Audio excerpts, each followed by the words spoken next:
Welcome to the Bright Show. I'm your host, Capital HP. If you just now tuning in, make sure you hit the like and subscribe button. Today I have a very special guest, a good friend of mine, Brittany. Please introduce yourself. Tell us about you. Hi, my name is Brittany. I also go by Love Blonde Bonnie on social media, and then I am a general contractor and model as well. Sounds good. Contract, model, all that. Okay, so you being a model, I just want to know what got you started. Like, at what age did you decide, hey, I'm pretty enough to be a model? It wasn't even about being pretty enough. It was actually, I wanted to kind of change the general aspect of what a model was. And not anybody, but, anybody that tried hard enough or even, could attempt or had, a good enough figure could go out and model. It wasn't just limited to a size 0 or something like that. I actually wanted to start a clothing line as well, like hand sew and everything, like customize. Okay. So your very first photo shoot, what was that like? Were you nervous? Or? No, my first few, I started probably back in like 2011, 2012, and those were okay. I was, clothed and stuff like that, but then I want to say when I came out to St. Louis, it was different. So everybody wanted, TFP for one, which is time for print, and then they also wanted to do like naked pornography. Like nude? Yeah. Wow, okay. How'd you feel about that? I wasn't down for it. I did have one photographer that kind of pushed me, just like take off your top and like cover yourself and it'll be okay. But then like the minute like that I went to go switch hands, he was snapping shots to where he shouldn't have been. Oh. And then I also had another photographer kind of take advantage, but that's another time. Oh, wow. Okay, so did that like open the door for you to like be more comfortable with like lingerie, nude shots and stuff like that? I was already comfortable with it, but it kind of made me it was just learn to set my boundaries. Okay. Like, no, I don't need to do this, and no, I'm not gonna do this. And if you're not okay with that, then I can leave, and you can go to the next person. Sounds good. So, dealing with different photographers, how do you? I'm guessing, like, how do you decide or determine which one is legit, which one is not? I mean, you of course want to do a background check. You can always ask for their full name. Don't be worried to do a CaseNet search. I mean, I know a lot of people are a little scared and like, but it's okay. It's for your protection and theirs. I mean, you want to know what you're getting yourself into. Okay. And then also, I mean, pay attention to their work. See if that's something that you want to be labeled with. See what they have on their medias and stuff like that. Okay. If they're kind of like, I want to say like a beginner, I will shoot with them, but it's like training and then they need to pay me. So as that goes on, and then if somebody has, like really amazing work and I want to be able to work with them, sometimes I will do a 2FP as well. Okay. So you're more open to working for up and coming photographers versus ones who are already going, or does it make a difference? No, I mean, they honestly, they both pay. So, I mean, it depends too, like where you started at and how good of a quality of a model as you are as well.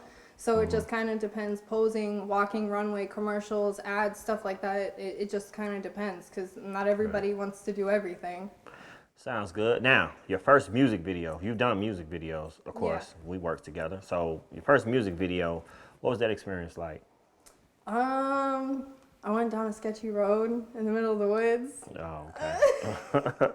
Was it like animals and stuff out there? Or no, what? Thank God. Okay. But it was sketchy in the middle of nowhere at the end of the trails, just some smoke bombs and stuff. But I mean, it was cool. I actually didn't even meet the music artist, so I never even seen him. They just kind of did me as like an add-on in the video last minute. Okay, so you wasn't the main character. I was the main character, but I wasn't there with him. It was like flashing between me and then like him in some log cabin in the woods. Oh, wow. And then back to, me back in the woods. Like, so he didn't want to actually meet you? No, he was actually okay. It was like a surprise by the person who was producing the music video. Okay. So it was something just to spice it up a little bit, and it turned out great actually. Sounds dope.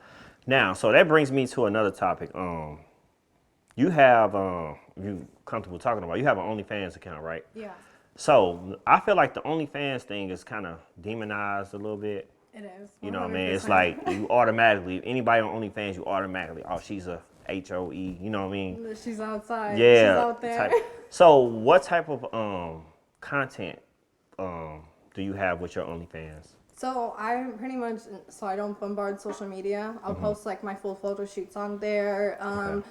Some people ask for some feet work, some fetish work. So I've done that. Also, I mean, it kind of just depends, but I don't do any like pornography, any nudity, Okay. anything like that. So it's not, I don't want to say it's not like the normal OnlyFans, but you're not going to get what probably you're expecting to see on OnlyFans. So it can be a disappointment to others, but it depends on who you cater to and who your clientele is.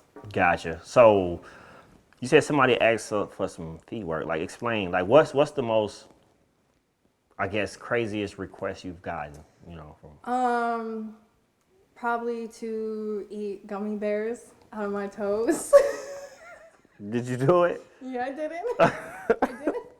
So, I mean, without going into too much in depth, how do you eat gummy bears off your toes? Like, how flexible you gotta be flexible to do that, right? Yeah, I have hypermobility. So Okay. what they call double jointed, I can. So I can just like naturally do splits and put my feet behind my head. So without a problem, I can just stick my foot over there and just eat the gummy bears. Really? Yeah. Somebody actually requested that. Yeah. What kind of oh my bad? What kind of gummy bears? Like, They had to be actually the Habaro mini gummy bears, so they weren't even just like normal, but mini ones, so extra small gummy bears. that's kind of strange. Like, I'm not judging. I know people like what they like, but I don't understand. Like, so how long is that video or clip? Roughly 13 to 15 seconds. So are you making noises when you eat the gummy bears, or what are you doing? Yes, actually. The gummy bears, I guess, are people, and I'm the big bad monster to come eat them.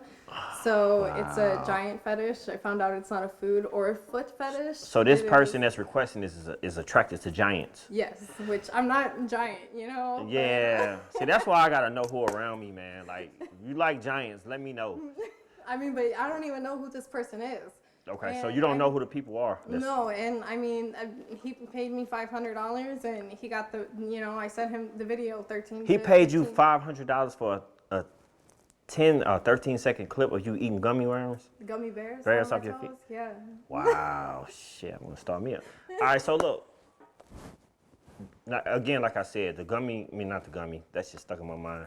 The OnlyFans thing is probably being demonized. So there are women who, like, they want to get started into OnlyFans, but they like afraid of what people think. They afraid of like that maybe they belong to a church. They belong to what type of advice do you have for those women? And are there any privacy suggestions? So Settings? I mean, you can always go like off of like a different name if you want, but I mean, eventually people are gonna see bits and parts so you can kind of put it together. Right.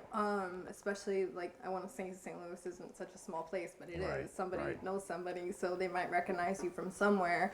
But I mean, it just depends on what you're comfortable with. I mean, you could just have you cooking in the kitchen or whatever. So it don't have to be like no nudity. No, you can actually. No, and if you want to do that, I mean, if you have a partner even that you're comfortable with, I mean, feel like, I always address your partner if they're Okay. comfortable with doing that too. But why not do it together? I get asked a lot of things, so I mean, a lot of people want to see me sucking dick and stuff like that, and. It just kind of, it depends. And I've had people ask thousands to see something like that. Wow. Okay. So it's just all about what you're comfortable with. Yeah. Okay. All right. So moving forward, my last question I want to ask you, is there like a goal? What is your end goal as far as with modeling, your OnlyFans? I know you got your own construction company. Is there a goal? Like, when are you going to like eventually shy away from this side of the industry? And So, I mean, even modeling, I kind of distanced myself after I was sexually assaulted by a photographer. Oh, wow, I'm sorry to hear that. Yeah, it's okay. We go therapy and we move on. We learn our lesson, So I kind of stared away from that. And then I started to come back and do some stuff here and there. And if somebody now isn't comfortable with paying my rates or, me doing a background check or meeting them in public first or something like that, then I'm not even willing to shoot with them. I do offer model coaching and things like that as well to offer, new models and stuff like that. I still have a lot of connections for people that need me for music videos and stuff as well. So I will do that. But now the price needs to be right because, like I said, I do the construction. It's good money. So. Alrighty, so can you tell the people where to find you at, your social media? Love Blonde Bunny on Instagram, TikTok, Facebook, everywhere. Alrighty, well, it was a pleasure having you on the Bright Show. Look forward to seeing you again, working with you again. Thank you. All right.